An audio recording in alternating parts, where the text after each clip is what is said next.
교회 강단에서 사라진 하나님의 말씀. 안녕하세요, 청취자 여러분. 시작하기 전에 딱 한 가지 질문을 드리겠습니다. 서두르지 않아도 됩니다. 천천히 생각해 보십시오. 나는 지금까지 교회에서 요한계시록 설교를 몇 번이나 들어봤는가? 단 한 번도 떠오르지 않는 분도 계실 것입니다. 한두 번 기억하시는 분도 있겠지요. 그런데 그것이 이상하게 느껴지셨습니까? 아니면 그냥 당연한 것처럼 받아들이셨습니까? 저는 이 질문을 여러 자리에서 던져본 적이 있습니다. 그때마다 흥미로운 반응이 나타납니다. 처음에는 대부분 잠시 생각하다가 이내 조용히 고개를 끄덕입니다. 수십 년 교회를 다니면서도 요한계시록 설교는 정말 드물었다는 것을 그 순간 새삼 인식하는 것입니다. 어떤 분들은 요한계시록은 어려우니까요 라고 말씀하십니다. 또 어떤 분들은 목사님이 언젠가는 해주시겠지요 라고 하십니다. 그런데 그 언젠가가 10년이 넘도록 오지 않은 경우도 많습니다. 저는 이 오디오북을 통해 바로 그 질문을 함께 파고 들어가고 싶습니다. 두렵거나 불편한 이야기를 하려는 것이 아닙니다. 오히려 우리가 사랑하는 교회와 말씀에 대한 깊은 애정에서 시작하는 대화입니다. 그리고 이 대화는 많은 분들이 막연히 느껴왔지만 정작 말로 꺼내기 어려웠던 것들을 함께 꺼내어 살펴보는 시간이 될 것입니다. 자, 그럼 함께 출발해 보겠습니다. 오늘날 교회의 강단에서 성경이 사라지고 있는가? 이것은 과장된 표현이 아닙니다. 물론 대부분의 교회에서 설교는 계속됩니다. 목사님들이 성경 본문을 펼칩니다. 성경 구절이 스크린에 띄워집니다. 찬양이 울려 퍼지고 기도가 이어집니다. 겉으로 보면 모든 것이 정상적으로 돌아가는 것처럼 보입니다. 그런데 조금 더 깊이 들여다보면 어떤 본문은 자주 등장하고 어떤 본문은 오랫동안, 때로는 수십 년 동안 단 한 번도 강단에 오르지 못한다는 것을 알게 됩니다. 그리고 그 빠진 자리에서 교회는 조금씩, 아주 조금씩 다른 모습이 되어갑니다. 오늘 우리가 집중해서 들여다볼 것은 그 대표적인 바로 요한계시록입니다. 그런데 이 이야기는 단순히 요한계시록 한 권에 대한 이야기가 아닙니다.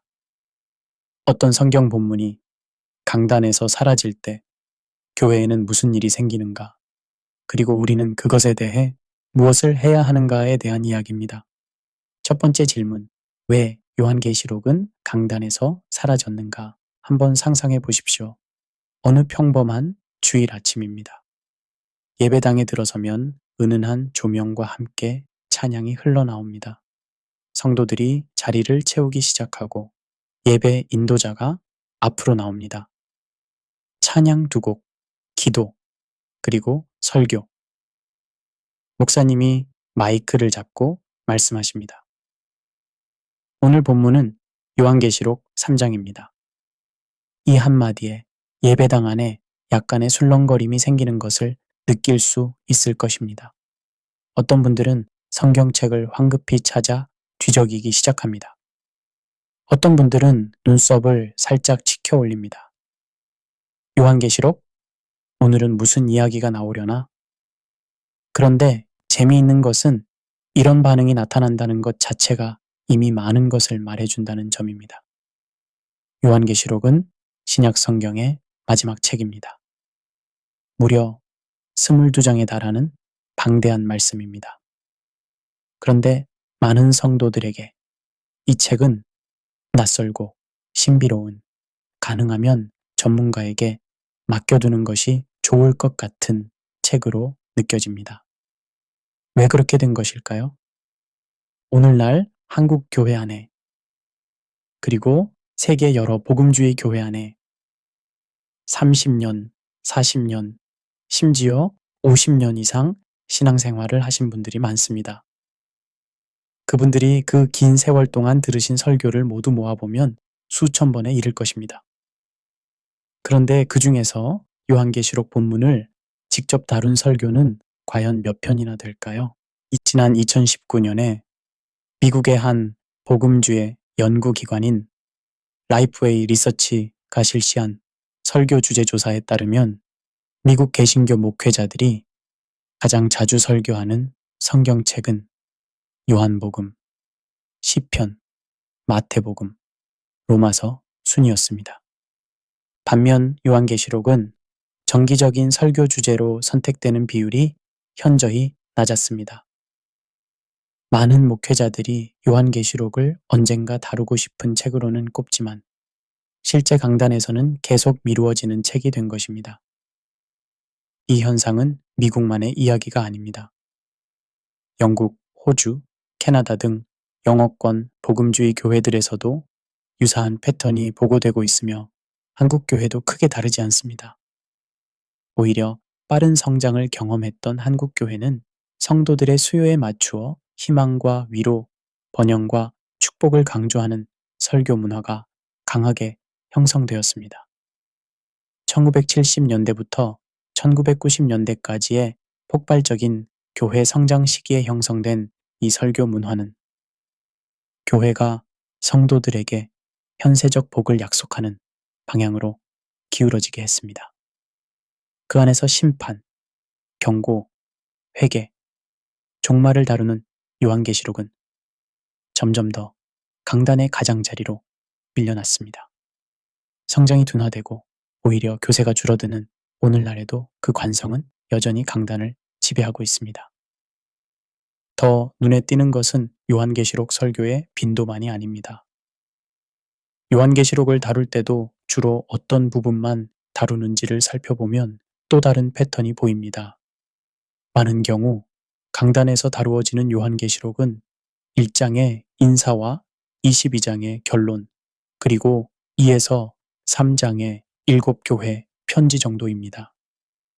4장부터 시작되는 천상의 예배 장면, 7봉인, 7나팔, 7대접 등 본격적인 종말론적 내용은 여전히 강단에서 외면받는 경우가 많습니다.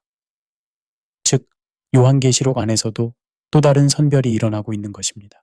요한계시록을 설교하지 않는 이유로 가장 자주 등장하는 말들이 있습니다. 아마 여러분도 한 번쯤 들어보셨을 것입니다. 첫째, 요한계시록은 상징이 많아서 이해하기 어렵습니다. 물론 맞는 말입니다. 붉은 용, 7머리를 가진 짐승, 바벨론, 새 예루살렘, 쉽지 않습니다. 그런데 생각해 보십시오. 성경에는 요한계시록 말고도 상징이 가득한 책들이 있습니다. 에스겔, 다니엘, 스가랴, 그 책들도 어렵기는 마찬가지입니다. 그렇다면 그 책들도 강단에서 사라져야 할까요? 둘째, 해석이 너무 다양하기 때문에 조심해야 합니다. 전천년설, 후천년설, 무천년설. 재림에 관한 신학적 입장은 복음주의 안에서도 다양합니다. 그런데 해석이 다양하다는 이유로 설교를 피해야 한다면 어떤 본문도 완전히 안전한 것은 없습니다. 구원론만 해도 예정론과 자유의지에 관한 논쟁은 수백 년의 역사를 가지고 있습니다. 셋째, 지나친 종말론은 신앙에 도움이 되지 않습니다. 과거의 잘못된 날짜 예언이나 극단적인 종말론으로 인해 생긴 혼란을 떠올리는 이들의 우려는 이해할 수 있습니다. 그러나 종말론이 잘못 사용될 수 있다는 사실이 종말론 전체를 침묵시켜야 하는 이유가 될 수는 없습니다. 칼이 무기로 사용될 수 있다고 해서 수술실에서 메스를 치워야 하는 것은 아니니까요. 이 세 가지 이유는 겉으로 보면 매우 신중하고 균형 잡힌 태도처럼 들립니다. 그런데 이 말들이 강단에서 반복될수록 결과적으로는 하나님의 말씀의 한 부분이 체계적으로 그리고 조용히 강단에서 지워지는 일이 일어납니다. 문제는 이것이 단 한 번의 결정으로 일어나는 것이 아니라는 점입니다. 올해는 다른 주제를 다루자는 선택이 쌓이고 쌓여 어느새 수십 년이 지나도록 요한계시록이 한 번도 강단에 오르지 않는 상황이 만들어집니다. 그리고 성도들은 그것이 당연한 것인 줄 알고 요한계시록 설교를 기대하지 않는 신앙 습관을 가지게 됩니다. 한 가지 더 생각해 볼 것이 있습니다. 요한계시록을 피하는 강단이 만들어지는 데는 목사님들만의 책임이 아닌 경우도 있습니다. 어떤 경우에는 성도들 자신이 요한계시록 설교를 원하지 않는다는 무언의 신호를 보내기도 합니다. 요한계시록을 다룬 설교 이후 너무 무서웠다, 불안했다, 잘 모르겠다는 반응이 나오면 목사님들은 자연스럽게 그 선택을 반복하기를 주저하게 됩니다. 강단과 청중은 서로에게 영향을 줍니다. 따라서 요한계시록 설교를 강단에 회복시키는 일은 목사님들만의 과제가 아닙니다. 성도들 자신이 이 말씀을 원하고 기꺼이 받으려 한다는 것을 보여줄 때 변화가 일어납니다. 이 예언의 말씀을 읽는 자와 듣는 자들과 그 가운데 기록한 것을 지키는 자들은 복이 있나니 때가 가까움이라. 요한계시록 1장 3절. 하나님은 이 책을 읽는 자가 복이 있다고 하셨습니다. 듣는 자가 복이 있다고 하셨습니다. 위험하다고 하지 않으셨습니다. 피하라고 하지 않으셨습니다. 오직 복이 있다고 하셨습니다. 그것도 요한계시록의 서론 중에 서론 첫 번째 장의 세 번째 절에서 말씀하셨습니다. 성경 66권 중 이렇게 명시적으로 읽는 자의 복을 선언하는 책은 요한계시록 외에 없습니다. 하나님이 이 책을 얼마나 귀하게 여기시는지, 그리고 이 책이 우리 삶에 얼마나 중요한지를 첫 줄에서부터 강조하신 것입니다. 그런데 오늘날 많은 강단에서 이 책을 읽는 것은 복이 아니라 피하는 것이 지혜인 것처럼 가르쳐집니다. 이것은 단순한 설교 선택의 문제가 아닙니다. 하나님의 말씀을 대하는 근본적인 태도의 문제입니다. 하나님이 읽으면 복이 있다고 하신 책을 읽지 않는 것이 좋다고 가르친다면 우리는 하나님의 말씀을 우리의 판단으로 교정하는 셈이 됩니다. 이 지점에서 우리는 솔직해질 필요가 있습니다. 요한계시록이 강단에서 사라지는 이유가 정말 상징의 복잡함 때문일까요? 정말 해석의 다양성 때문일까요? 아니면 사실 다른 이유가 있는 것은 아닐까요? 요한계시록은 아주 분명하고 직접적인 메시지를 담고 있습니다. 그것은 교회를 향한 책망입니다. 예수님은 요한계시록 2장과 3장에서 7교회를 향해 말씀하시면서 칭찬만 하지 않으셨습니다. 에베소 교회에게는 처음 사랑을 잃었다고 하셨고, 사대 교회에게는 살아있다는 이름을 가졌지만 실상은 죽었다고 하셨으며, 라오디게아 교회에게는 차지도 않고 뜨겁지도 않다며 토해내겠다고 하셨습니다. 이런 말씀을 들고 강단에 서는 것은 두려운 일입니다. 청중은 위로받기를 기대합니다. 격려를 기대합니다. 어쩌면 요한계시록이 강단에서 사라진 가장 솔직한 이유는 바로 이 불편함에 있는 것인지도 모릅니다. 모든 성경은 하나님의 감동으로 된 것으로 교훈과 책망과 바르게 함과 의로 교육하기에 유익하니 이는 하나님의 사람으로 온전하게 하며 모든 선한 일을 행할 능력을 갖추게 하려 함이라. 디모데후서 3장 16절과 17절. 바울이 나열하는 성경의 기능을 자세히 보십시오. 교훈, 책망, 바르게 함, 의로 교육. 이 네 가지입니다. 그런데 오늘날 많은 강단에서는 이 중에서 교훈 하나, 그리고 부드럽게 포장된 의로 교육 정도만 살아남아 있습니다. 책망과 바르게 함은 점점 사라져갑니다. 바울이 이 말을 쓸 때는 신약 성경이 완성되기 전이었습니다. 그가 모든 성경이라고 할 때 그것은 당시의 구약 성경을 주로 가리켰지만 그 원칙은 오늘날 우리가 가진 신구약 성경 66권 전체에 동등하게 적용됩니다. 요한계시록도 예외가 아닙니다.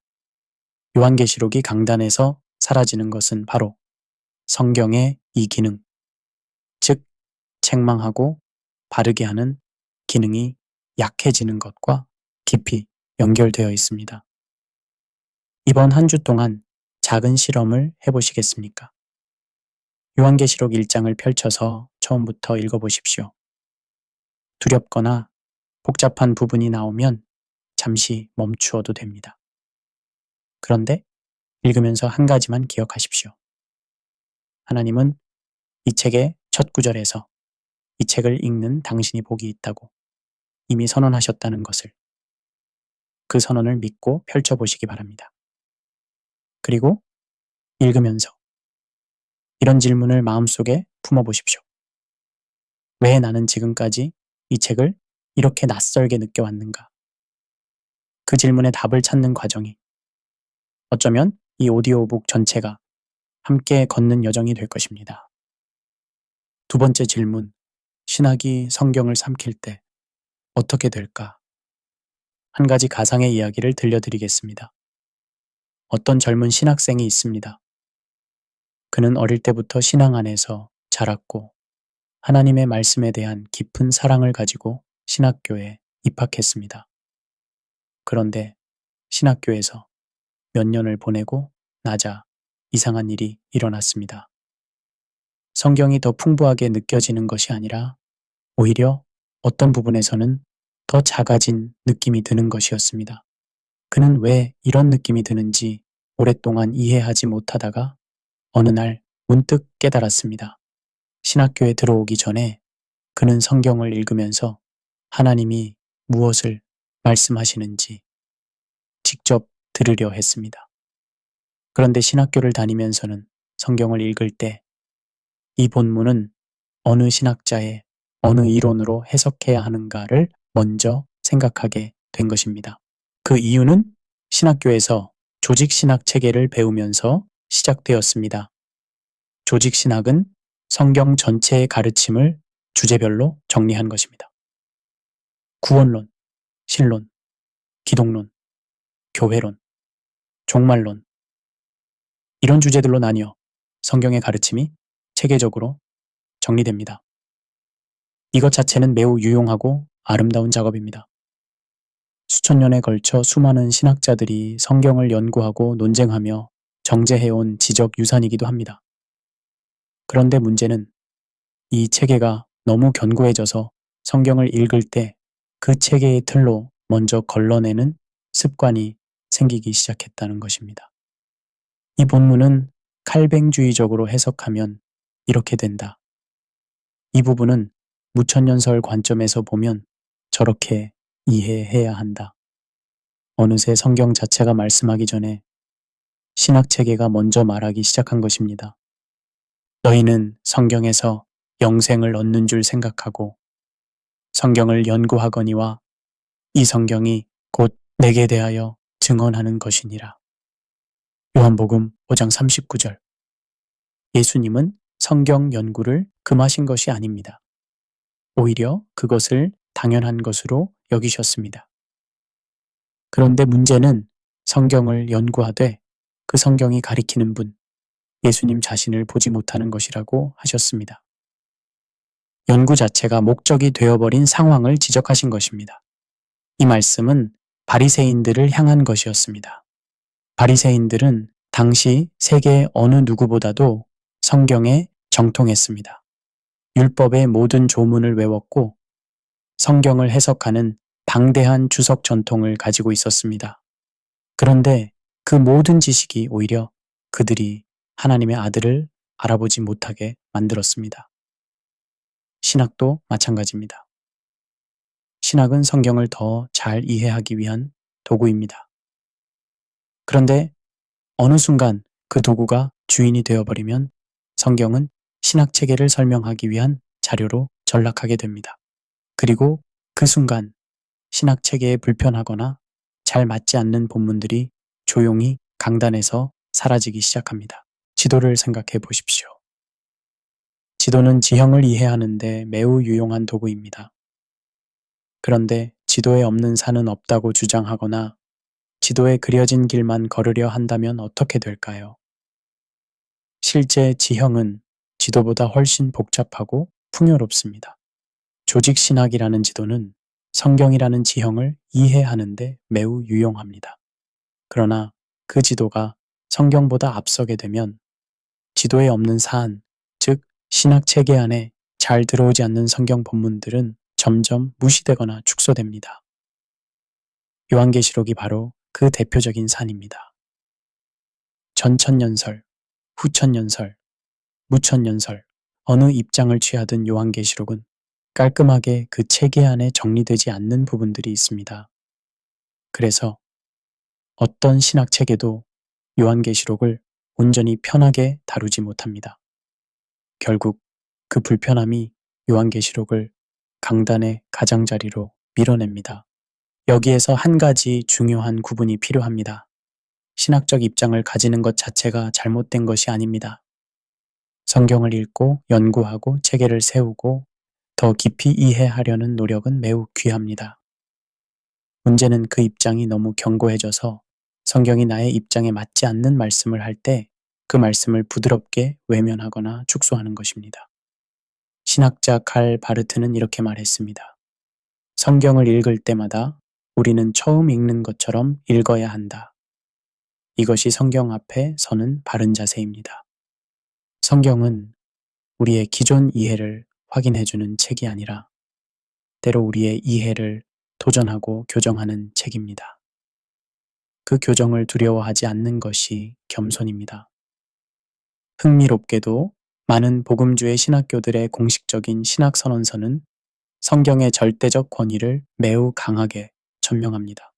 달라스 신학교는 성경이 하나님으로부터 직접 권위를 받으며 신앙과 삶의 모든 영역에서 최종 권위가 된다고 선언합니다.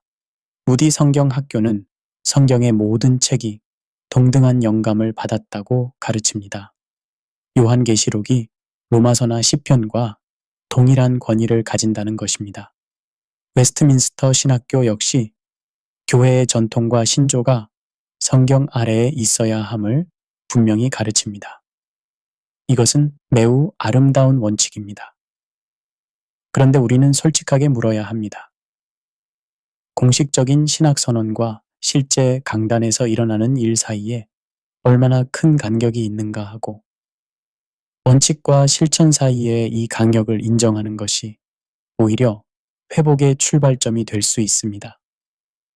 신학 체계가 성경 앞에 서게 될 때 몇 가지 뚜렷한 현상들이 나타납니다. 먼저 선별적 성경 읽기가 시작됩니다. 자신의 신학 체계를 지지하는 본문은 강조되고 도전을 주는 본문은 맥락을 이해해야 한다, 원어를 살펴야 한다는 말로 복잡하게 만들어집니다.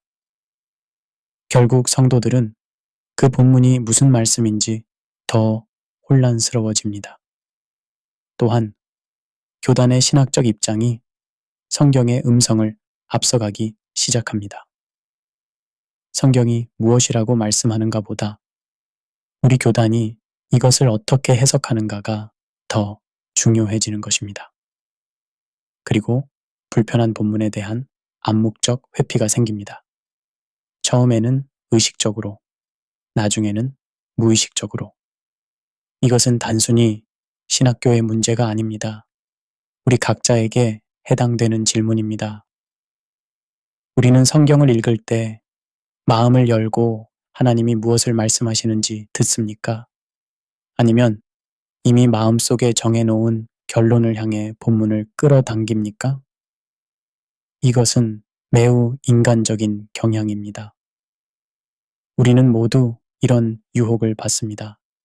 다만 이 경향을 솔직하게 인식하고 끊임없이 성경 자체의 음성으로 돌아가는 노력을 멈추지 말아야 한다는 것입니다.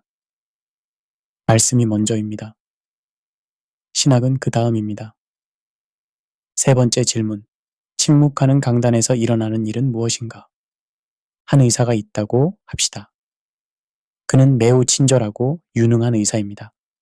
그런데 그 의사에게 한 가지 규칙이 있습니다. 환자에게 나쁜 소식은 절대 전하지 않는다는 것입니다. 암 진단이 나와도, 당뇨가 심각해도, 심장에 문제가 있어도 그 의사는 늘 괜찮아요. 걱정하지 마세요. 조금만 더 잘 드시면 됩니다. 라고 말합니다. 그 환자는 행복할 것입니다. 진료를 받고 나올 때마다 기분이 좋을 것입니다. 정말 좋은 선생님이야. 항상 힘이 되는 말씀을 해주시잖아. 그런데 실제로는 어떻게 될까요? 나쁜 소식을 전해 듣지 못한 환자는 치료할 기회를 잃게 됩니다.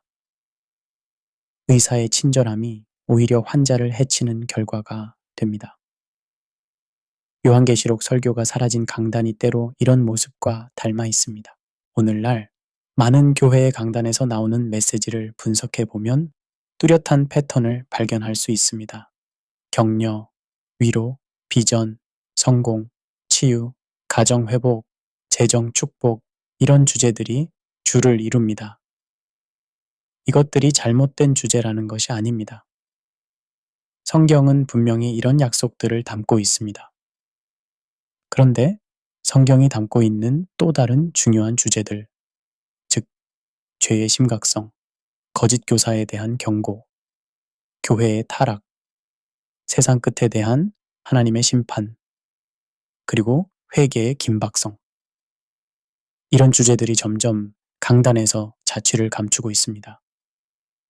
그 결과 성도들은 하나님의 말씀의 한쪽 면만을 계속해서 듣게 됩니다. 위로를 받되 깨어남이 없고 축복을 기대하되 자기 성찰이 없는 신앙이 형성됩니다. 요한계시록 2장과 3장에는 예수님이 직접 7교회에게 편지를 쓰신 내용이 담겨 있습니다. 예수님은 교회를 사랑하셨지만 그 사랑이 무조건적인 칭찬으로 표현되지 않았습니다.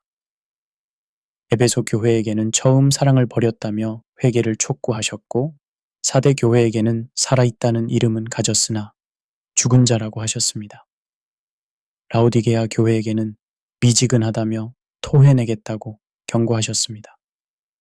그리고 회개하지 않는 교회에게는 촛대를 옮길 수도 있다고, 즉, 그 교회의 존재 이유 자체가 사라질 수 있다고 경고하셨습니다. 이 말씀들의 공통점은 무엇입니까? 예수님이 교회에 무관심하시거나 냉담하셔서 이런 말씀을 하신 것이 아니라는 것입니다. 오히려 교회를 너무 사랑하시기 때문에 이런 직접적이고 솔직한 말씀을 하신 것입니다. 진정한 사랑은 때로 불편한 진실을 말하는 것을 두려워하지 않습니다. 요한계시록이 강단에서 사라진다는 것은 바로 이 예수님의 음성이 교회 안에서 들리지 않게 된다는 것을 의미합니다. 요한계시록 설교가 줄어들면 교회 안에는 또 다른 조용한 변화가 생깁니다. 바로 종말에 대한 감각이 사라지는 것입니다. 기독교 신앙의 핵심 중 하나는 예수님이 다시 오신다는 것, 그리고 역사는 하나님의 계획에 따라 종말을 향해 움직이고 있다는 것입니다. 그런데 이 확신이 약해지면 신앙이 점점 현재의 편안함과 성공에만 집중하게 됩니다. 이 땅에서의 축복이 신앙의 전부가 됩니다. 재림에 대한 소망, 하나님의 심판에 대한 경외, 영원한 관점에서 현재를 보는 시각. 이 모든 것이 종말론적 관점 없이는 사라집니다. 그리고 요한계시록은 바로 그 종말론적 관점을 가장 생생하게 제공하는 책입니다. 요한계시록 설교가 줄어들면 또 다른 심각한 결과가 나타납니다. 바로 교회 안에 들어오는 거짓 가르침을 분별하는 능력이 약해진다는 것입니다. 신약 성경 전체를 통해 사도들이 가장 강조한 경고 중 하나는 거짓 선지자, 거짓 교사에 대한 것이었습니다. 베드로후서, 유다서, 요한일서, 2서, 3서, 디모데전후서, 이 모든 책에서 반복적으로 등장하는 주제가 바로 이것입니다. 그런데 요한계시록은 이 주제를 매우 강렬한 상징 언어로 담아냅니다. 거짓 선지자, 짐승의 표, 바벨론으로 상징된 타락한 세계 체계. 이 상징들은 단지 미래의 어떤 특정한 사건만을 가리키는 것이 아닙니다. 교회가 살아있는 동안 언제든지 직면할 수 있는 영적 현실들을 가리킵니다. 오늘날 번영 신학, 이름 주장 운동, 극단적인 예언 운동, 신사도 운동 등 수많은 비성경적 가르침들이 교회 안으로 들어오고 있습니다. 이것들은 겉으로는 성경적인 언어를 사용하고 열정적인 예배 분위기를 만들고 때로는 실제 기적적인 일들이 일어나는 것처럼 보이기도 합니다. 그래서 성경적으로 훈련받지 않은 성도들이 분별하기가 매우 어렵습니다. 양의 탈을 쓴 이리는 처음에는 매우 은혜로운 모습으로, 매우 설득력 있는 성경 해석으로, 매우 친근한 메시지로 다가오기 때문입니다. 그 판단의 기준이 되는 말씀, 특히 요한계시록과 선지서들에 충분히 노출되지 않았을 때 우리는 이것을 알아채기 어렵습니다. 지도 없이 낯선 숲에 들어간다고 상상해 보십시오. 처음에는 길이 보입니다. 나무들 사이로 빛이 들어오고 공기는 상쾌하고 걷는 것이 즐겁습니다. 그런데 점점 깊이 들어갈수록 길이 여러 갈래로 갈라집니다. 어느 쪽이 맞는 길인지 알기 어렵습니다. 그 상태에서 누군가가 자신감 있게 다가와 이쪽이 맞아요. 제가 이 숲을 잘 알아요. 라고 말하면 검증할 방법이 없으니 따라갈 수밖에 없게 됩니다. 성경 전체의 지도, 특히 종말론적 경고와 영적 전쟁에 관한 지도를 충분히 알지 못하는 상태에서 영적인 여정을 걷고 있기 때문에 거짓 안내자를 만났을 때 분별하기 어려운 것입니다. 이 대목에서 한 가지 솔직한 자기 점검을 해보시기 바랍니다. 오늘 나의 신앙은 주로 어떤 종류의 말씀을 통해 형성되고 있습니까? 위로와 격려의 말씀이 중심입니까? 아니면 경고와 책망의 말씀도 함께 균형 있게 받고 있습니까? 성경의 온전한 가르침은 달콤한 꿀과 쓴 쑥이 함께 담겨 있습니다. 그 둘이 함께 있을 때 우리는 건강하게 자랄 수 있습니다. 한쪽만 있을 때는 반드시 왜곡이 생깁니다. 꿀만 먹으면 달콤하지만 건강에는 오히려 해가 될 수 있듯이 위로와 축복의 말씀만 계속 들으면 당장은 기분이 좋지만 영적으로는 점점 약해질 수 있습니다. 네 번째 질문, 신학교들이 말하는 것과 강단이 실제로 하는 것은 무엇인가? 달라스 신학교는 미국 복음주의 신학교 중에서 성경의 권위와 문자적 해석을 가장 강하게 강조하는 학교 중 하나입니다. 성경은 하나님으로부터 직접 권위를 받으며 교회나 전통으로부터 권위를 받는 것이 아니라 신앙과 삶의 모든 영역에서 최종 권위가 된다고 선언합니다. 또한 성경이 단지 신학적 지식을 제공하는 책이 아니라 교회를 교정하고 거짓 교훈을 바로잡고 성도를 훈련하는 살아있는 말씀이라고 강조합니다. 달라스 신학교는 특히 전천년설과 세대주의적 해석에 강한 지지자로서 요한계시록을 포함한 예언서들을 문자적으로 해석하는 것을 중요하게 여깁니다. 이 점에서 달라스 신학교는 요한계시록에 대해 이론적으로는 매우 강한 강조를 하는 편입니다. 그런데 달라스 신학교가 이렇게 가르치는 동안 실제 달라스 신학교 출신 목사님들이 섬기는 교회들에서 요한계시록은 얼마나 자주 설교됩니까? 이 질문에 대한 답을 찾아보면 흥미로운 간격이 나타납니다. 신학교에서 요한계시록의 중요성을 배웠지만 실제 목회 현장에서는 그 가르침을 실천하지 못하는 경우가 적지 않습니다. 이것은 달라스 신학교만의 문제가 아닙니다. 이 현상은 신학교 교육과 목회 실천 사이의 구조적 간격을 드러냅니다. 무디 성경 학교는 성경의 모든 책이 동등한 영감을 받았다고 가르칩니다. 성경 66권 모두가 하나님의 말씀으로서 동등한 권위를 가진다는 것입니다. 이 원칙에 따르면 요한계시록은 로마서나 시편과 동일한 권위를 가지며 동일한 비중으로 강단에서 다루어져야 합니다. 웨스트민스터 신학교 역시 웨스트민스터 신앙 고백의 전통에 따라 성경이 신앙과 생활의 최고 규범임을 가르칩니다. 교회의 전통, 공의회의 결정, 신학자들의 견해, 이 모든 것은 유용한 참고가 될 수 있지만 성경의 권위 아래에 있어야 합니다. 그렇다면 이 원칙들이 실제 강단에서 얼마나 일관되게 적용되고 있을까요? 신학교 교육과 목회 현장 사이에 강역이 생기는 이유는 여러 가지입니다. 실제 목회 현장에서 목사님들은 매주 주일을 준비하면서 성도들의 반응을 의식하고 교회의 성장을 고민하고 여러 가지 현실적인 압력을 받습니다. 그 압력 안에서 불편한 본문을 선택하는 것은 쉽지 않습니다. 목회자들은 또 다른 현실적인 고민도 합니다. 요한계시록 시리즈를 시작했다가 성도들이 혼란스러워하면 어떻게 하지? 특정 성도가 지나치게 흥분해서 날짜 계산에 집착하면 어떻게 다루지? 교단에서 문제를 삼으면 어떻게 되지? 이런 현실적인 두려움들이 요한계시록을 강단에서 멀어지게 합니다. 또한 신학교 커리큘럼에서 요한계시록은 종종 선택 과목이거나 깊이 있게 다루어지지 않는 경우가 있습니다. 잘 모르는 본문을 강단에서 다루는 것은 두려운 일입니다. 목사님들도 요한계시록 앞에서는 자신이 없는 경우가 많습니다. 충분히 이해하지 못한 내용을 강단에서 전하는 것은 그 내용이 아무리 중요하더라도 쉽지 않습니다.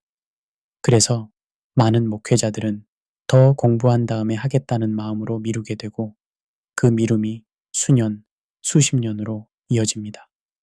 그러므로 오늘 여러분에게 증언하거니와 모든 사람의 피에 대하여 내가 깨끗하니 이는 내가 꺼리지 아니하고 하나님의 뜻을 다 여러분에게 전하였음이라.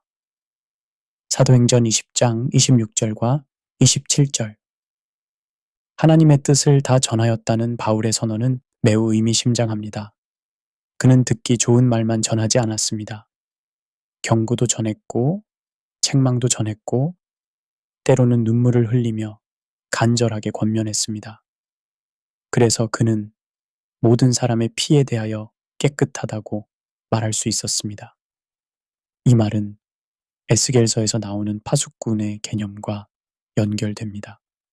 하나님은 에스겔에게 말씀하셨습니다. 파수꾼이 위험을 보고도 경고하지 않아서 사람이 죽으면 그 피해 책임은 파수꾼에게 있다고. 반면 파수꾼이 경고했는데도 그 사람이 듣지 않아서 죽으면 파수꾼은 자기 영혼을 건진 것이라고. 강단에 서는 사람에게도 이와 같은 원칙이 적용됩니다. 요한계시록을 의도적으로 또는 습관적으로 회피하는 강단은 바울의 이 기준에서 보자면 하나님의 뜻을 다 전하지 않는 강단입니다.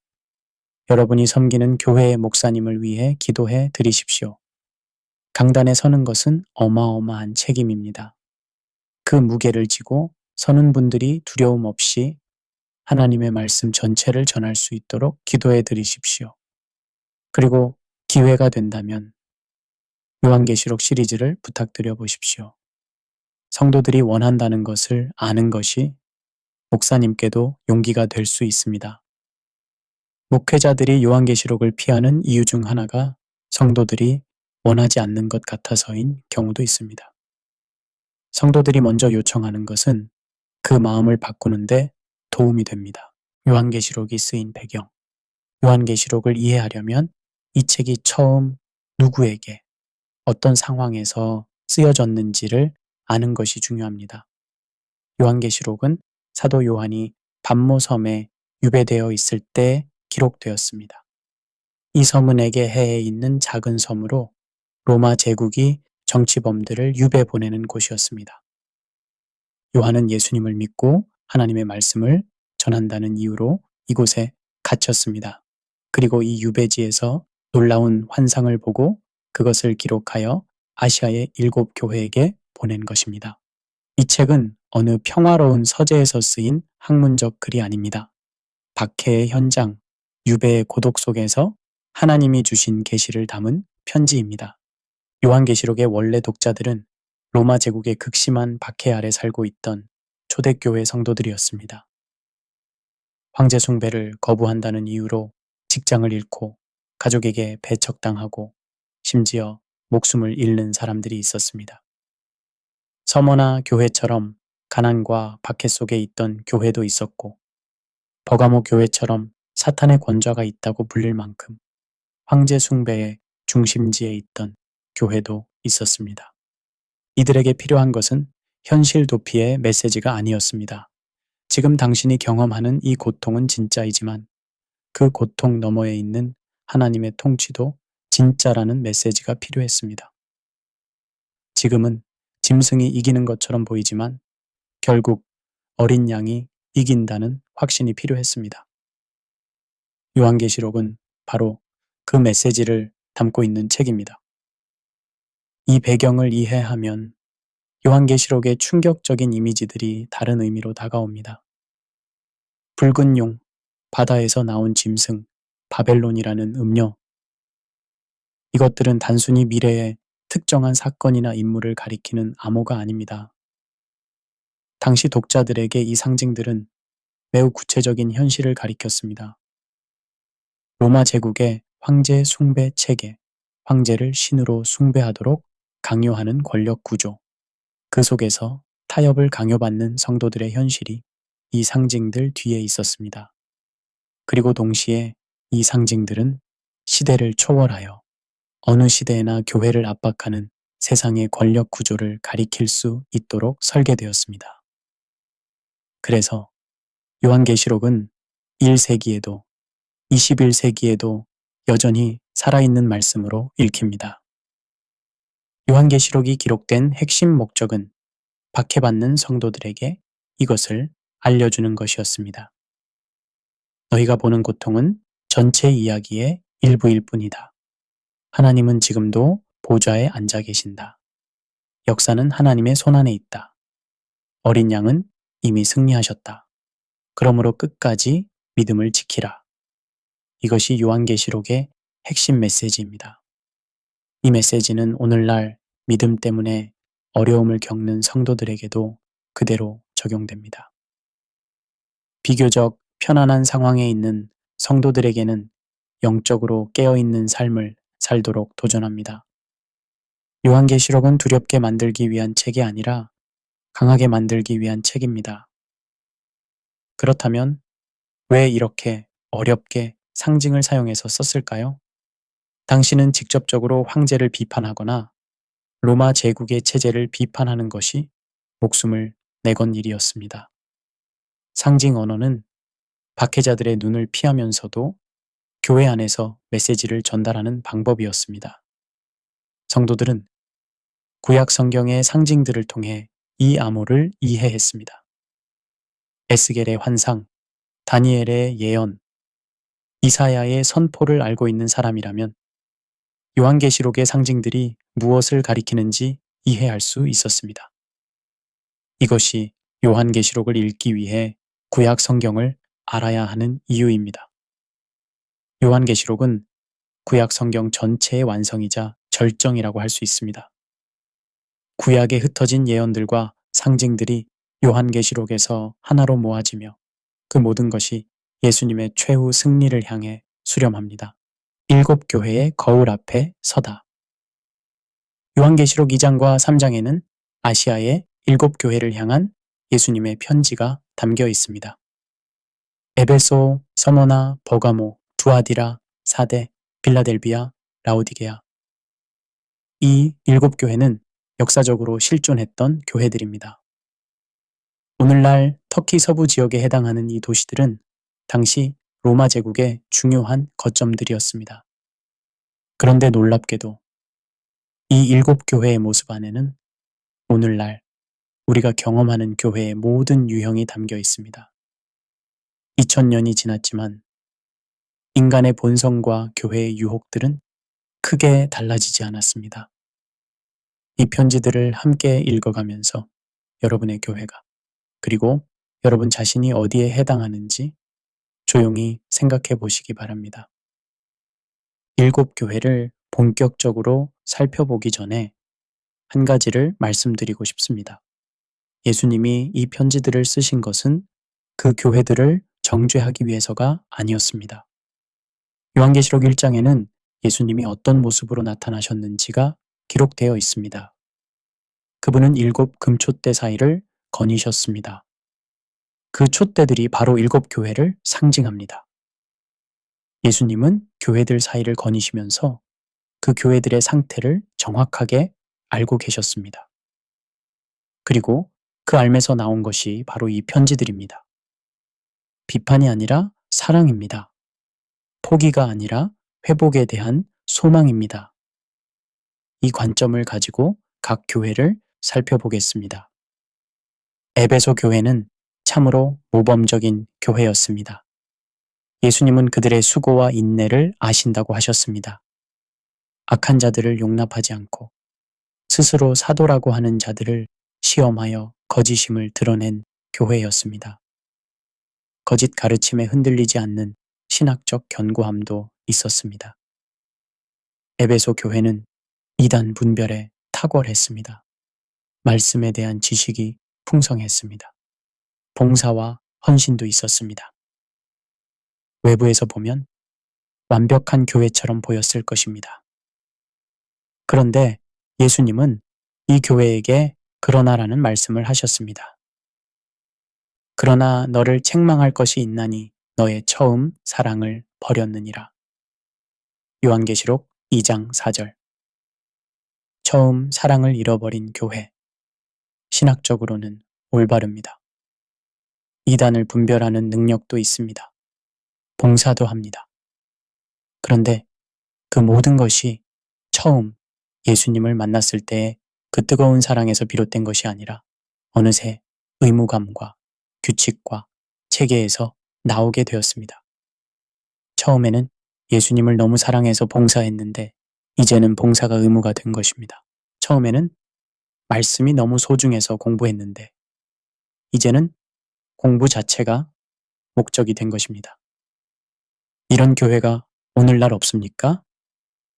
성경 말씀에 박식하고 이단을 잘 구별하고 교회 봉사를 열심히 하지만 어딘가 메마르고 관계적 온기가 없는 교회. 예수님을 사랑하는 것인지 아니면 예수님에 관한 옳은 것들을 알고 실천하는 것인지가 흐릿해진 교회. 바로 에베소 교회의 오늘 버전입니다. 예수님은 이 교회에게 어디서 떨어졌는지 생각하고 회개하여 처음 행위를 가지라고 하셨습니다. 처음으로 돌아가라고 하셨습니다. 4대 교회는 아마 우리가 가장 두려워해야 할 유형일 것입니다. 왜냐하면 이 교회는 겉으로는 완전히 정상으로 보였기 때문입니다. 내가 네 행위를 아노니 네가 살았다 하는 이름은 가졌으나 죽은 자로다. 살아있다는 이름을 가진 죽은 교회. 이 교회의 무서운 점은 무엇입니까? 스스로 그것을 모른다는 것입니다. 주일 예배가 드려집니다. 성도들이 모입니다. 프로그램이 돌아갑니다. 헌금이 들어옵니다. 교회 건물도 멀쩡합니다. 겉으로 보면 아무 문제가 없는 것 같습니다. 그런데 예수님의 눈에는 죽어 있는 것입니다. 예수님은 이 교회에게 깨어 있으라고 하셨습니다. 그리고 남은 것이 죽게 되었으니 그것을 굳건하게 하라고 하셨습니다. 아직 살아있는 것이 조금 남아있다는 것입니다. 그것마저 죽기 전에 회개하라는 것입니다. 오늘날 많은 교회들이 4대 교회의 위기를 안고 있습니다. 형식과 전통과 프로그램은 유지되지만 성령의 생동감이 없습니다. 숫자는 있지만 변화된 삶이 없습니다. 예배는 드려지지만 예배자들의 삶이 세상과 구별되지 않습니다. 라오디게아 교회는 스스로에 대해 이렇게 평가했습니다. 부유하다, 부족한 것이 없다.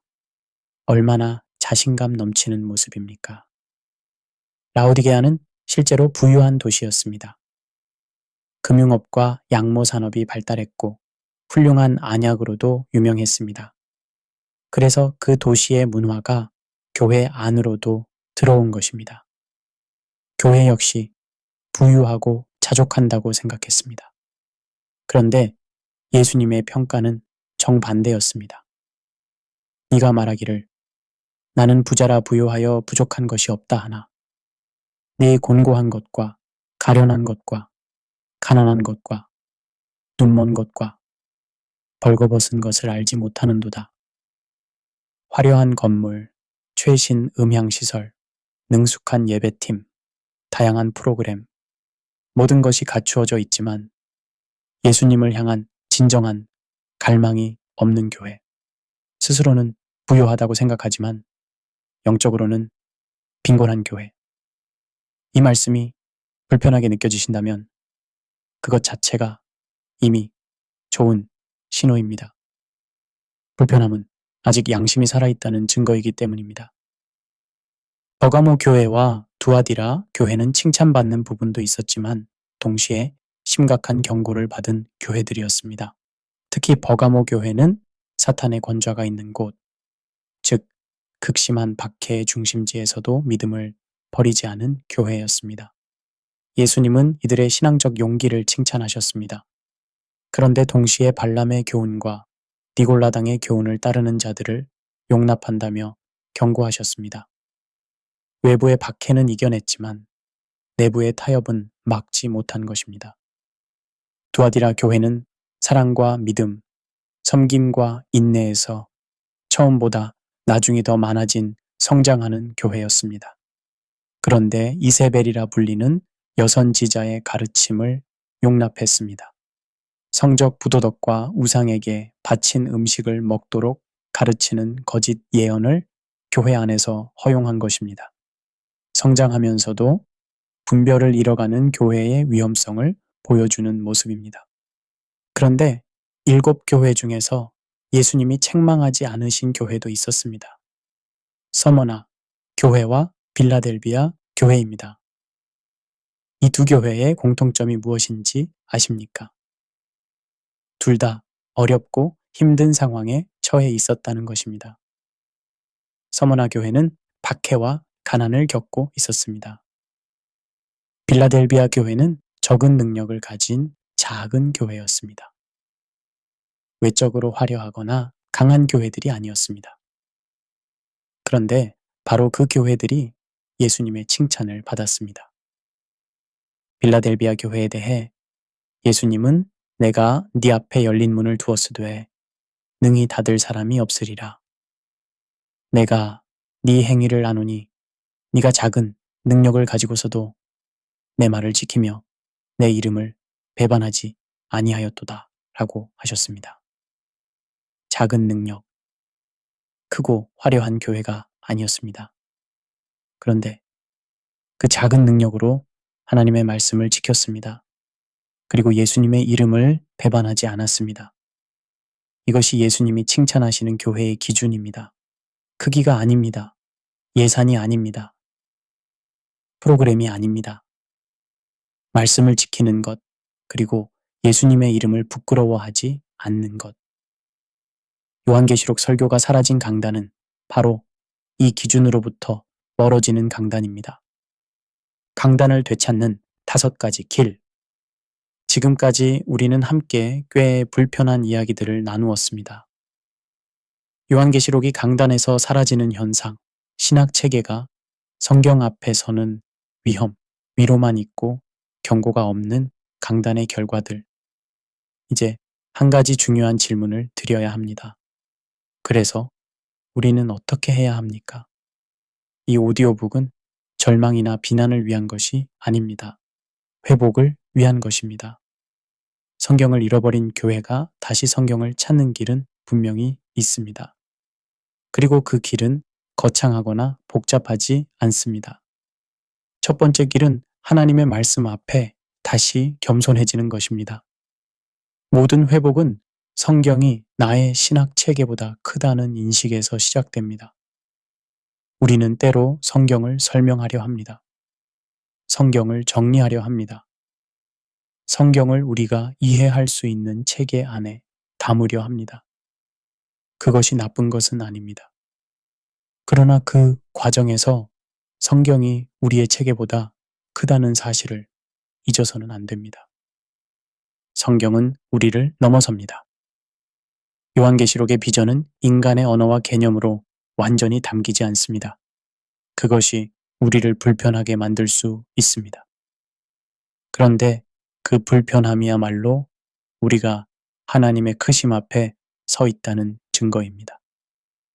우리가 완전히 이해할 수 있는 하나님은 우리가 만들어낸 하나님일 가능성이 높습니다. 다시 겸손해지는 것, 이것이 시작입니다. 두 번째 길은 성경 전체를 설교하는 문화를 만드는 것입니다. 존 칼빈은 제네바에서 성경 각 책을 연속적으로 설교했습니다. 창세기부터 시작해서 그 책이 끝날 때까지 설교하고 다음 책으로 넘어가는 강해 설교 방식입니다. 이 방식의 장점은 설교자가 특정 본문을 피하고 싶어도 피할 수 없다는 것입니다. 요한계시록 본문을 설교하지 않으려면 그 부분을 건너뛰어야 합니다. 그것이 드러나는 것이 더 불편하기 때문에 오히려 설교자에게 용기를 줍니다. 칼빈만이 아닙니다. 순교자 폴리캅, 이레나이우스, 오리겐, 존 크리소스톰 등 초대교회의 위대한 설교자들도 성경 전체를 체계적으로 설교하는 것을 중요하게 여겼습니다. 이것은 교회 역사 속에서 검증된 방법입니다. 성경 전체가 하나님의 말씀이라면 성경 전체가 강단에서 다루어져야 합니다. 특정 책이 수십 년 동안 강단에 오르지 않는 것은 그 원칙에 어긋납니다. 물론 강해 설교만이 유일한 방법은 아닙니다. 주제별 설교, 절기 설교, 필요에 따른 설교 등 다양한 방식이 있습니다. 그런데 어떤 방식을 택하든 중요한 것은 의식적으로 성경 전체를 아우르는 균형 있는 설교 계획을 세우는 것입니다. 예를 들어 5년 계획을 세워서 요한계시록 시리즈를 포함하는 것입니다. 언젠가가 아니라 언제를 정하는 것입니다. 그리고 그 계획을 성도들에게 미리 알려주는 것도 좋습니다. 성도들이 미리 준비할 수 있고 함께 기대할 수 있습니다. 세 번째 길은 두려움 없이 경고하는 용기입니다. 성경을 온전히 전하는 것은 용기를 요구합니다. 청중이 떠날 수 있습니다. 불편해할 수 있습니다. 교회가 성장하지 않을 수도 있습니다. 그러나 예레미야를 생각해 보십시오. 그는 자신의 동족에게 심판의 메시지를 전해야 했습니다. 아무도 듣지 않았습니다. 오히려 박해를 받았습니다. 그는 하나님을 원망하기도 했고 차라리 태어나지 않았으면 좋았을 것이라고 탄식하기도 했습니다. 그런데도 그는 이렇게 고백했습니다. 내가 다시는 여호와를 선포하지 아니하며 그의 이름으로 말하지 아니하리라 하면 나의 마음이 불붙는 것 같아서 골수에 사무치니 답답하여 견딜 수 없나이다. 예레미야 20장 9절. 하나님의 말씀은 불길 같았습니다. 침묵할 수가 없었습니다. 억울하고 힘들어도 말씀은 전해야 했습니다. 오늘날 강단에 서는 분들에게도 이런 불길이 필요합니다. 요한계시록의 경고를 전할 때 청중이 불편해할 것을 알면서도 그러나 하나님의 말씀이 불길처럼 가슴 속에 타오르기 때문에 전할 수밖에 없는 그 용기가 필요합니다.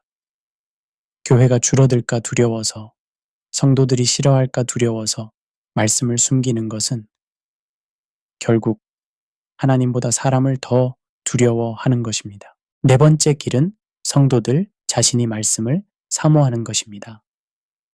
강단의 회복만이 답이 아닙니다. 성도들 자신이 달라져야 합니다. 왜냐하면 강단은 결국 청중과의 관계 속에서 형성되기 때문입니다. 성도들이 위로와 축복의 말씀만을 원한다면 목사님들은 자연스럽게 그 방향으로 끌려갑니다. 반대로 성도들이 성경 전체에 대한 갈망을 가지고 요한계시록 같은 어렵고 도전적인 말씀도 기꺼이 받으려 한다면 강단은 달라집니다. 설교를 평가하는 기준이 은혜 받았다는 느낌이 아니라 성경이 무엇을 말씀하는가가 되는 것, 이것이 교회 문화의 회복입니다. 시편 기자는 내가 주의 법도들을 사모함으로 주의 공의로운 규례들을 사랑하나이다 라고 고백했습니다. 말씀을 사모하는 것, 어렵고 불편한 말씀도 하나님의 입에서 나온 것이기에 귀하게 여기는 것, 이것이 성도의 자세입니다. 다섯 번째 길은 요한계시록을 두려움이 아닌 소망으로 읽는 것입니다. 요한계시록은 두려운 책이 아닙니다. 물론 심판의 이미지들이 있습니다. 나팔 소리와 대접의 재앙들이 있습니다. 짐승과 바벨론의 이야기가 있습니다. 이것들은 충격적입니다. 그런데 요한계시록 전체의 방향이 어디로 향하는지 들어보십시오. 요한계시록을 끝까지 읽으면 그 결론이 어디로 향하는지 알게 됩니다. 또 내가 새 하늘과 새 땅을 보니 처음 하늘과 처음 땅이 없어졌고 바다도 다시 있지 않더라. 보라, 하나님의 장막이 사람들과 함께 있음에 하나님이 그들과 함께 계시리니 그들은 하나님의 백성이 되고 하나님은 친히 그들과 함께 계셔서 모든 눈물을 그 눈에서 닦아주시니. 요한계시록 21장 1절부터 4절. 요한계시록의 마지막은 심판이 아닙니다. 새 하늘과 새 땅입니다. 하나님이 성도들과 함께 계시는 영원한 공동체입니다. 모든 눈물이 닦아지고 죽음도 애통함도 울부짖음도 고통도 다시는 없는 세계입니다. 이 소망이 요한계시록의 결론입니다. 경고는 이 소망을 향해 걸어가도록 깨우치는 것입니다. 두렵게 만들기 위한 것이 아닙니다. 잠든 사람을 깨우기 위한 것입니다. 그 소망이 얼마나 아름답고 실제적인지를 알기 때문에 그 소망을 놓치지 않도록 경고하는 것입니다. 요한계시록을 처음 읽으실 때는 결론부터 읽어보시기 바랍니다. 21장과 22장을 먼저 읽으면 앞부분의 어려운 내용들이 어디를 향해 가는지를 알면서 읽을 수 있습니다. 그러면 경고들이 두려움이 아니라 소망의 언어로 들리기 시작합니다. 역사가 증명하는 것, 역사 속에서 교회가 잃어버린 말씀을 되찾았을 때 어떤 일이 일어났는지를 잠깐 살펴보겠습니다. 회복은 언제나 가능하기 때문입니다. 그리고 역사는 그것을 반복적으로 증명합니다. 구약 성경 열왕기하 22장에는 매우 인상적인 사건이 기록되어 있습니다.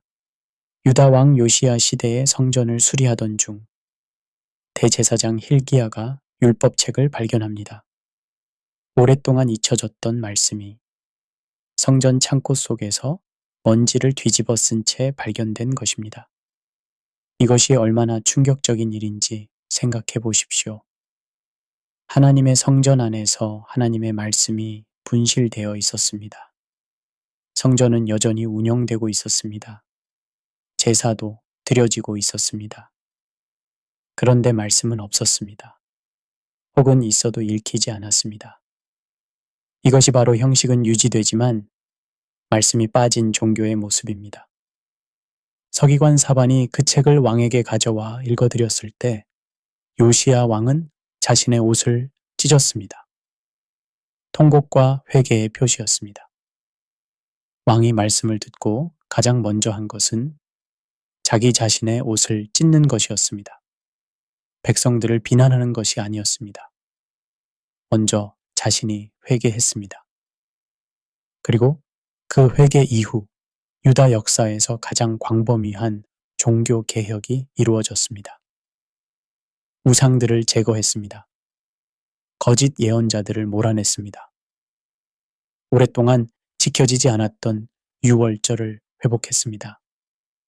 말씀이 돌아왔을 때 회개가 일어났고 회개가 일어났을 때 개혁이 뒤따랐습니다. 이것이 역사의 패턴입니다.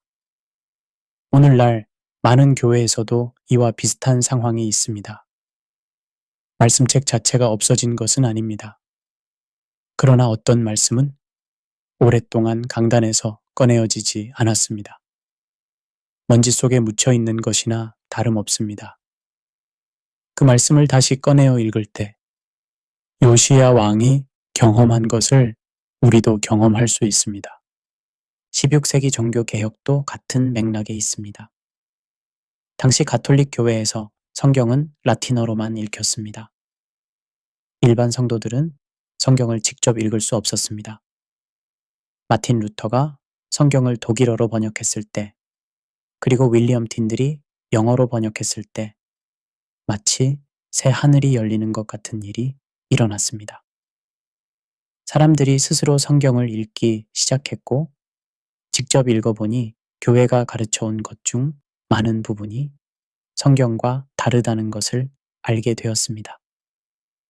말씀이 사람들에게 돌아갔을 때 교회 전체가 흔들리는 거대한 변화가 시작된 것입니다. 루터는 종교개혁의 핵심 원칙으로 오직 성경, 솔라, 스크립투라를 선언했습니다. 성경만이 신앙과 삶의 최종 권위가 된다는 것이었습니다. 이 원칙은 오늘날 우리에게도 여전히 적용됩니다. 오늘날에도 어렵다, 복잡하다, 해석이 다양하다는 말로 특정 본문을 강단에서 멀리 할 때 사실상 그 본문이 성도들에게서 차단되는 결과가 생깁니다. 이것은 형식은 다르지만 실질적으로는 중세의 문제와 크게 다르지 않습니다. 18세기 영국에서 존 웨슬리와 그의 동생 찰스 웨슬리 그리고 조지 화이트필드 같은 사람들이 들판에서, 탄광 앞에서, 시장터에서 직접 성경 말씀을 전하기 시작했습니다. 당시 영국 국교회는 형식적으로 운영되었고 많은 사제들은 생동감을 잃은 설교를 반복하고 있었습니다. 교회는 건재했지만 말씀의 능력은 사라져가고 있었습니다. 웨슬리의 설교는 위로로만 가득한 설교가 아니었습니다. 죄의 심각성을 강조했고 회개의 긴박성을 선포했습니다. 그런데 동시에 하나님의 사랑과 구원의 기쁨도 뜨겁게 전했습니다. 경고와 소망이 균형 있게 담긴 설교였습니다. 웨슬리는 생애 동안 40만 마일 이상을 여행하며 4만 번 이상 설교한 것으로 알려져 있습니다. 그 설교의 힘은 말씀에 온전함에서 나온 것이었습니다. 그 결과 영국 전역에서 수십만 명이 회심했고 이 부흥이 영국 사회 전체를 변화시켰습니다. 이 부흥의 뿌리는 성경 말씀의 온전한 선포였습니다. 이 세 가지 역사적 사례의 공통점이 무엇인지 보십시오. 요시야의 개혁, 종교 개혁, 웨슬리 부흥 모두 한 가지에서 시작되었습니다. 잃어버렸거나 차단되었거나 약화되었던 하나님의 말씀이 다시 사람들에게 온전히 전해지기 시작한 것입니다. 말씀이 회복되면 회개가 일어나고 회개가 일어나면 교회가 살아나고 교회가 살아나면 세상이 변화됩니다. 역사는 우리에게 분명한 메시지를 전합니다. 교회가 말씀으로 돌아올 때 회복이 일어납니다. 오늘 이 오디오북을 들으신 여러분이 그 변화의 첫 번째 사람이 되기를 바랍니다. 여러분이 다니시는 교회에서, 여러분의 소그룹에서, 여러분의 가정 예배에서 잊혀졌던 말씀이 다시 열리는 그 작은 불씨가 시작되기를 기도합니다. 오늘날 한국 교회는 또 다른 갈림길 앞에 서 있습니다. 수십 년에 걸친 빠른 성장이 멈추고 교회를 떠나는 사람들이 늘어나고 있습니다. 이 위기를 극복하기 위해 교회들은 여러 가지 방법들을 시도합니다. 예배 스타일을 바꾸고, 프로그램을 강화하고, 건물을 새로 짓고, 마케팅을 고도화합니다. 이 모든 노력을 무시하는 것이 아닙니다. 그러나 역사가 가르쳐 주는 것은 분명합니다. 교회의 진정한 회복은 항상 말씀의 회복에서 시작되었습니다. 요시야 시대의 개혁도, 종교 개혁도, 웨슬리 부흥도 그 핵심에는 하나님의 말씀이 온전히 선포되는 것이 있었습니다. 프로그램이나 건물이나 마케팅이 아니었습니다. 말씀이었습니다. 그 말씀 안에는 우리가 회피하고 싶은 요한계시록의 경고도 포함됩니다. 그 경고를 용기 있게 선포하고 겸손히 받을 때 교회의 진정한 회복이 시작될 것입니다. 처음에 던진 질문으로 다시 돌아가겠습니다. 나는 지금까지 교회에서 요한계시록 설교를 몇 번이나 들어봤는가?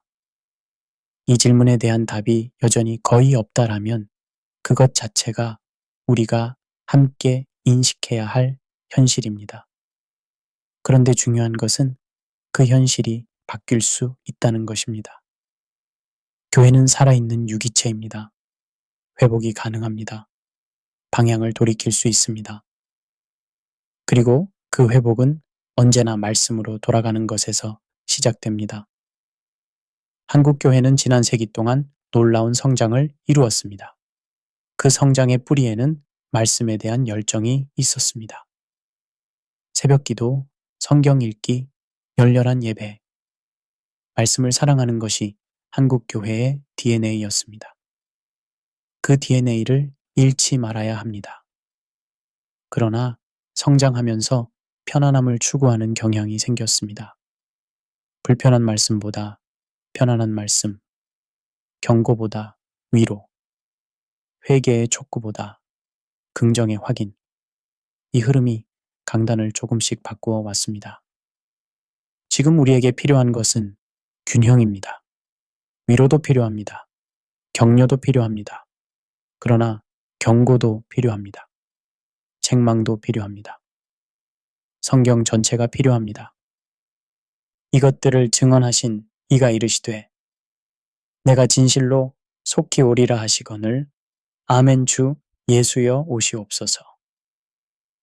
요한계시록 22장 20절 속히 오리라.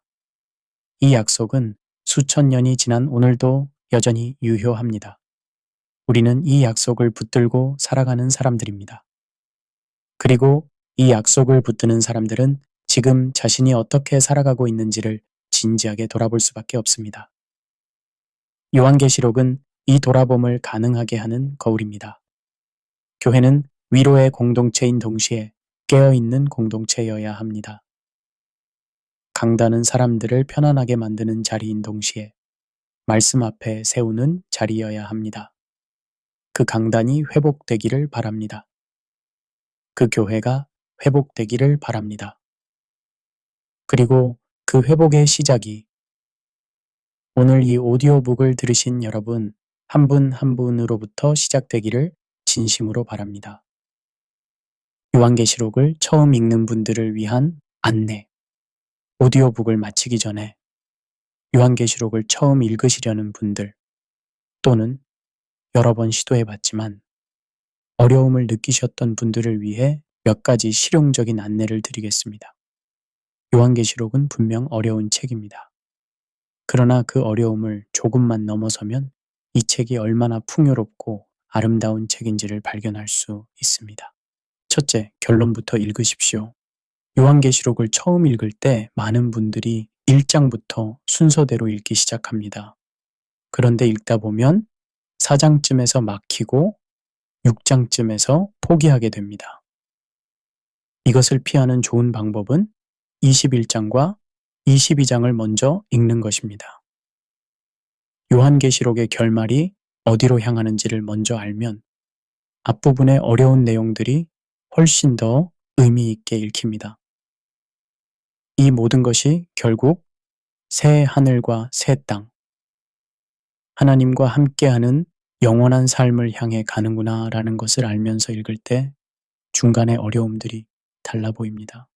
둘째, 구약 성경과 함께 읽으십시오. 요한계시록에 나오는 상징들의 상당 부분은 구약에서 온 것입니다.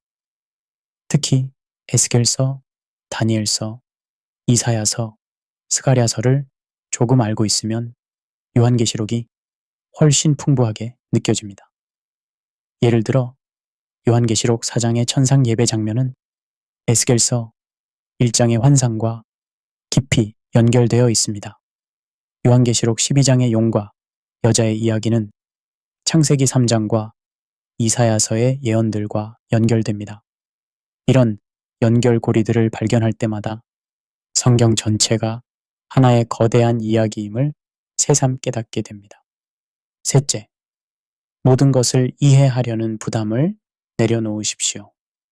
요한계시록의 모든 상징을 정확하게 해석하는 것은 신학자들도 수천 년째 논쟁하는 일입니다. 처음 읽는 분이 모든 것을 이해하려고 하면 압도될 수밖에 없습니다. 대신 이렇게 접근해 보십시오. 이 장에서 하나님은 나에게 무엇을 말씀하시려는가? 이 본문에서 예수님은 어떤 분으로 나타나시는가? 이 말씀 앞에서 나는 어떻게 살아야 하는가? 이 세 가지 질문만 가지고 읽어도 요한계시록은 충분히 풍성한 말씀으로 다가옵니다. 넷째, 2장과 3장의 7교회 편지를 정기적으로 읽는 습관을 만드십시오. 요한계시록 안에서도 특히 이 2장은 상징이 거의 없이 직접적으로 쓰여 있습니다. 그리고 앞에서 살펴본 것처럼 이 편지들은 오늘날 우리 교회에 그대로 적용됩니다. 매달 한 번 또는 분기마다 한 번씩 이 2장을 읽으면서 자신의 교회와 자신의 신앙을 점검하는 시간으로 삼아 보십시오. 자신이 에베소 교회를 닮아 있는지 아니면 빌라델비아 교회를 닮아 있는지를 생각해 보는 것이 매우 유익한 영적 점검이 됩니다. 다섯째, 요한계시록이 쓰인 역사적 배경을 조금 공부해 보십시오. 도서관이나 서점에서 요한계시록 주석을 한 권 빌리거나 구입해서 특별히 서론 부분만 읽어도 큰 도움이 됩니다. 로마 제국 시대의 박해 상황, 황제 숭배 문화, 그리고 그 속에서 살아가던 초대교회 성도들의 삶을 이해하면 요한계시록의 메시지가 훨씬 생생하게 다가옵니다. 역사적 배경을 알고 읽는 요한계시록과 모르고 읽는 요한계시록은 읽는 경험이 매우 다릅니다. 마치기 전에 함께 짧은 기도를 드리겠습니다. 소리내어 따라하셔도 좋고 마음속으로 함께 드리셔도 좋습니다. 하나님 아버지, 우리는 때로 말씀을 선택적으로 받아왔음을 고백합니다. 편한 말씀은 기뻐하고 불편한 말씀은 피하려 했습니다. 주님, 우리의 마음을 말씀 전체를 향해 열어주십시오. 요한계시록을 포함한 성경의 모든 책이 우리 안에서, 우리 교회 안에서 온전히 들려지게 하여 주십시오. 강단에서는 모든 목사님들에게 용기를 주십시오. 듣기 좋은 말이 아니라 필요한 말을 전하는 용기를 허락하여 주십시오.